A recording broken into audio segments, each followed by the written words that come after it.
Good morning all students. जैसे अपन चर्चा कर रहे थे 12th क्लास में पॉलिटिकल साइंस राजनीति संस्कृति। राजनीति संस्कृति जो प्रभावित होती है, मैंने जैसे बताया था, यानी समाज के रीति रिवाज, परंपराएं, उनके विश्वास, मान्यताएं और मानक तत्वों पर प्रभावित होती है।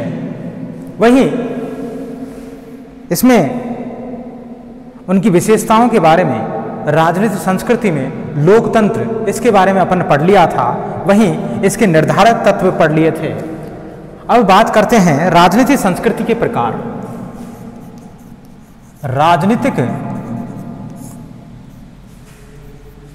संस्कृति के प्रकार।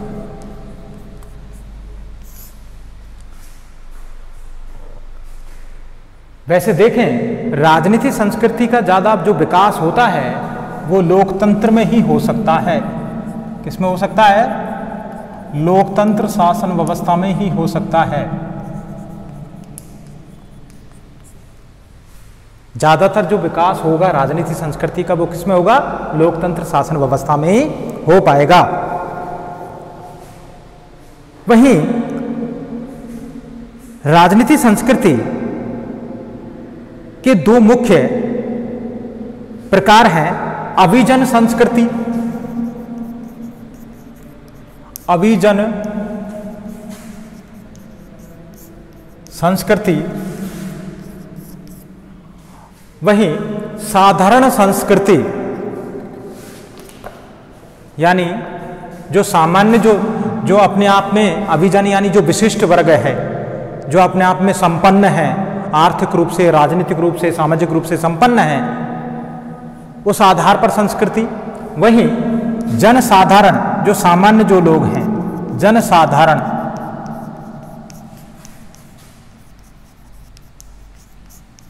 जनसाधारण संस्कृति दो भागों में यानी इसको विभाजित किया गया है।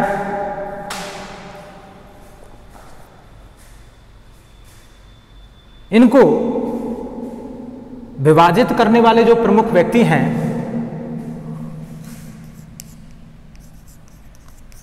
आमंड और पावेल,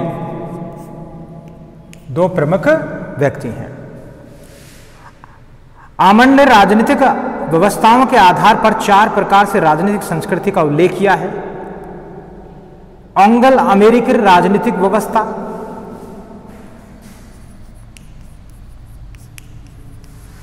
एंग्लो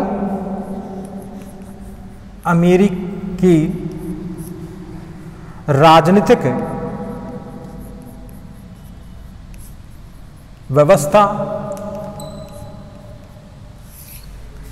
ये क्या है? इसमें ब्रिटेन, अमेरिका जैसे देशों को सामंजस्यकारी उदारवादी मूल्यों वाली लोकतांत्रिक राजनीतिक संस्कृति है। ध्यान रहे, अगर एंग्लो अमेरिकी राजनीतिक व्यवस्था की बात करें, इसमें अमेरिका,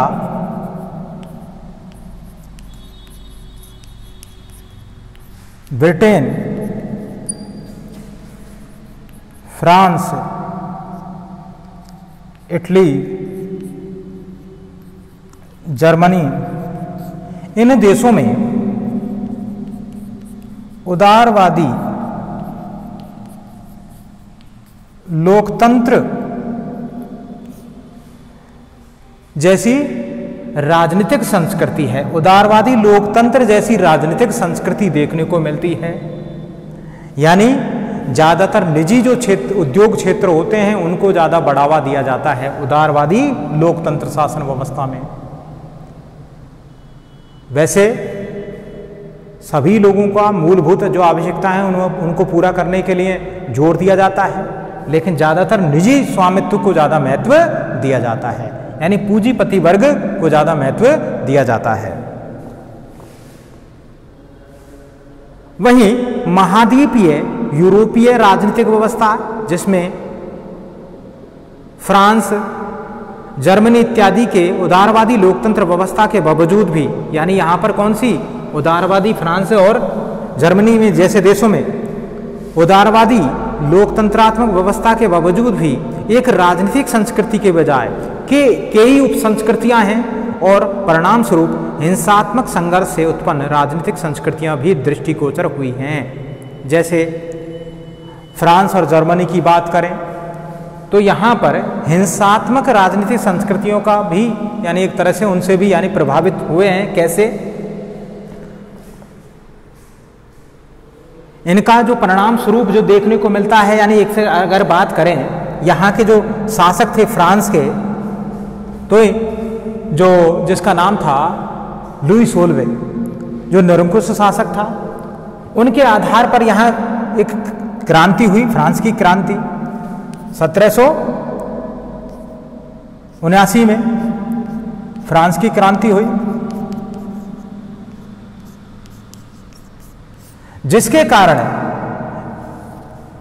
बहुत सारी राजनीतिक जो संस्कृतियां थी यानी रीति रिवाज थे, सामाजिक जो अन्य जो अलग अलग वर्ग थे, वैसी संस्कृति यहां पर देखने को मिलती है। यानी विभिन्न रूप से राजनीतिक संस्कृति देखने को मिलती है। कहां पर?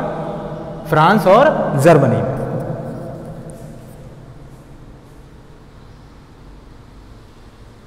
गैर पश्चिमी व पूर्व औद्योगिक राजनीतिक व्यवस्था, इसमें ज्यादातर एशिया व अफ्रीका के अनेक पूर्व उपनिवेश या औद्योगिक आर्थिक विकास और लोकतंत्र अभी भी नवजात और अल्प विकसित अवस्था में है।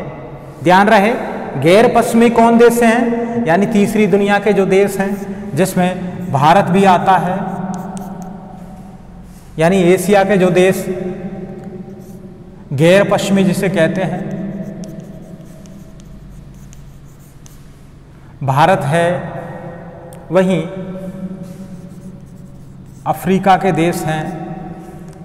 ऐसे देशों में आज भी अगर बात करें, वैसे देखें तो यहां पे लोकतंत्र शासन व्यवस्था है,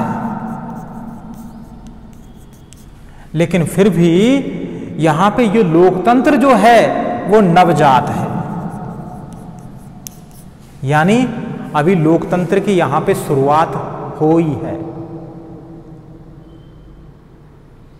लोकतंत्र की शुरुआत हुई है, यानी नवजात, यानी जैसे छोटा बालक जो होता है, इस प्रकार से यानी अभी इसकी यानी इतना लोकतंत्र का विकास नहीं हो पाया है भारत और अफ्रीका जैसे देशों में।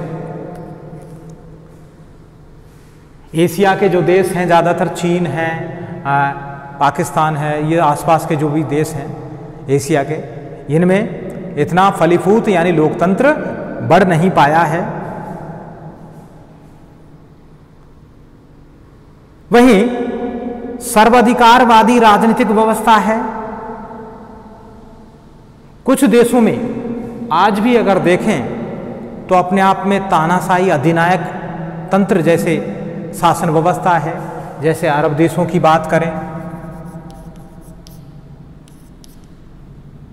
अरब देशों की बात करें या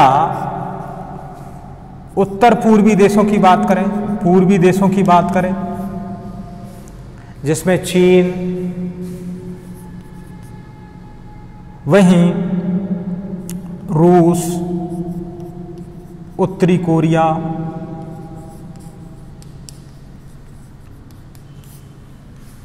उत्तरी कोरिया का एक तानाशाह है, उसका नाम सुना हुआ किम जोंग, जो तरह तरह की मिसाइलों का इनका प्रयोग कर रहा है। जो सर्वाधिकार यानी पूरी तरह से पूरी शासन व्यवस्था को अपने हाथ में ले लेना, एक व्यक्ति के हाथ में आ जाना, उसे ही कहते हैं सर्वाधिकारवादी राजनीतिक व्यवस्था। अधिनायकवादी, सर्वाधिकारवादी, अलोकतांत्रिक राजनीति व्यवस्थाएं जहां विपक्ष और विरोध की संभावनाएं कम होती हैं, यानी पक्ष और विपक्ष की संभावनाएं कम होती हैं। दोनों ही क्या, एक ही व्यक्ति होता है, पक्ष और विपक्ष, उनका विरोध करने वाला भी कोई नहीं होता है। वहीं एशिया, अफ्रीका के अनेक सैन्य तानाशाही, यानी जहां पर शासन व्यवस्था है, सैन्य शासन व्यवस्था है, सैनिक शासन व्यवस्था, जैसे पड़ोसी देश है अपना पाकिस्तान, वहां पे ये जो इमरान खान जो वहां के प्रधानमंत्री बने हैं, वो सैनिक शासन व्यवस्था के द्वारा बने हैं, सैनिक प्रणाली के द्वारा उनको प्रधानमंत्री बनाया गया है।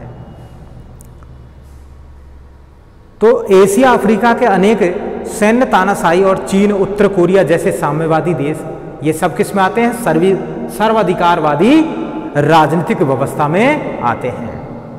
इन स्थानों की राजनीतिक व्यवस्था को राजनीतिक संस्कृति की प्रकृति में अंतर साफ दिखाई देता है। यानी इनकी जो राजनीतिक संस्कृति है और भारत जैसे वही यूरोपीय जैसे देशों की जो राजनीतिक संस्कृति है, अपने आप में अलग अलग भिन्नताएं इनमें दिखाई देती है। इनके अतिरिक्त एक विचारक है फाइनर ने कहा है कि सत्ता में सैन्य भूमिका के आधार पर परिपक्व, अपने आप में परिपूर्ण, विकसित व निम्न व न्यून स्तरीय राजनीतिक संस्कृतियों की चर्चा की है।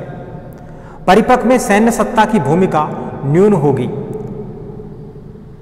बाकियों में क्रम से बढ़ जाएगी, लेकिन सैन्य व्यवस्था में राजनीतिक संस्कृति का इतना विकास नहीं हो पाएगा, वो बढ़ नहीं पाएगी। राजनीतिक संस्कृति का निर्माण व विकास एक सतत चलाने वाली प्रक्रिया है, यानी एक तरह से राष्ट्र को विकास की ओर ले जाने वाली प्रक्रिया है।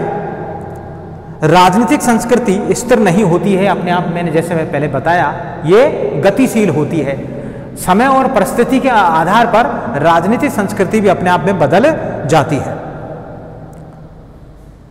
वही सामाजिक परिवेश, राजनीतिक व्यवस्था स्वयं स्थिर नहीं होती, इसी आधार पर राजनीतिक संस्कृति भी स्थिर नहीं रहती है।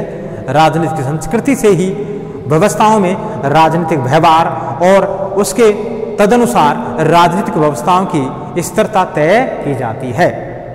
भारत में 1990 के पूर्व और उसके पश्चात की राजनीतिक संस्कृति में काफी अंतर दिखाई देता है। क्यों? 90 के बाद में भारत में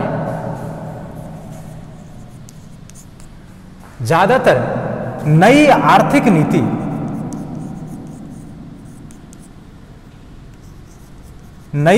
नीति को, यानी भारत में 1990 के बाद में नई आर्थिक नीति को लागू किया गया। तो इसमें नई आर्थिक नीति को लागू करने के कारण यहां औद्योगिक क्षेत्रों को ज्यादा से ज्यादा बढ़ावा मिला और जिसके कारण राजनीतिक संस्कृति में बदलाव आ गया।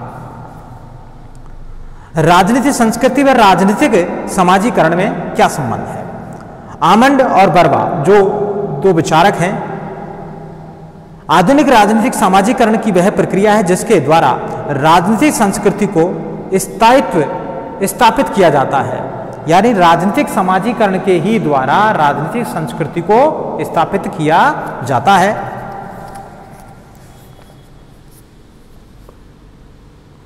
उसमें आवश्यकता अनुसार परिवर्तन लाया जाता है, यानी जिस प्रकार से परिवर्तन किया जाए राजनीतिक संस्कृति में, राजनीतिक समाजीकरण के द्वारा ही राजनीतिक संस्कृति के गुणों में, यानी राजनीतिक समाजीकरण के द्वारा ही राजनीतिक संस्कृति के गुण और विश्वास और मनोवेग यानी मन की बातें और भावी पीढ़ियों यानी भविष्य में जो पीढ़ियां हैं तक पहुंचाए जाने वाली एक गतिशीलता बनी रहती है राजनीतिक संस्कृति में। इस प्रक्रिया में कई अभिकरण जैसे व्यक्ति का परिवार, जैसे मैंने आपने पढ़ा था इसमें, मित्र मंडलियां, वहीं शिक्षण संस्थान, धार्मिक संस्थान, लोक संचार के साधन, हित समूह, राजनीतिक दल आदि महत्वपूर्ण भूमिका निभाते हैं। किसमें? राजनीतिक संस्कृति के यानी को बढ़ाने के लिए, उसका विकास करने के लिए। राजनीतिक सामाजिकरण के जरिए ही समाज अपने राजनीतिक मानकों को, मान्यताओं को और विश्वासों का एक पीढ़ी से दूसरी पीढ़ी में स्थानांतरण करता है। वहीं राजनीतिक संस्कृति का महत्व अगर देखें तो राजनीतिक संस्कृति का महत्व अपने राष्ट्र में किसी भी रूप में कम नहीं होता है।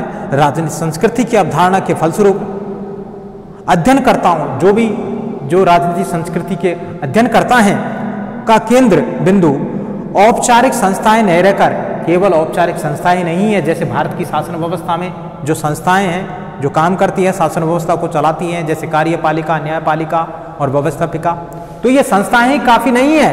इसमें मुख्य भूमि में यानी राजनीतिक समाज भी अपने आप में महत्वपूर्ण भूमिका निभाता है और समाज के लोग महत्वपूर्ण भूमिका निभाते हैं। धन्यवाद। आज इतना।